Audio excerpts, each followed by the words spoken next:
Պարուշ Սևակը հայ գրականության այն հազվագյուտ ձայներից էր, որ ոչ թե պարզապես գրում էր, այլ այրվում էր բառերի մեջ։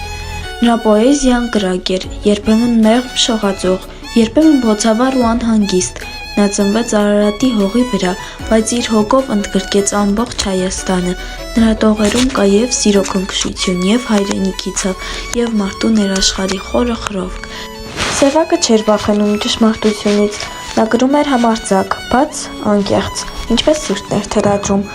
Անլռելի զանգակատունը դարձավ ոչ միայն պոեմ, այլ մի ամբողջ ժողովրդի հիշողություն ու հպարտություն։ Նրա խոսքը հնչում է ինչպես զանգի ձայն, մաքուր, հզոր, արթնացող։ Սևակը հավատում էր մարդուն, սիրուն, լեզվի զորությանը։ Նրա պոեզիան սովորեցնում է մտածել, զգալ, պայքարել և սիրել ավելի խորը։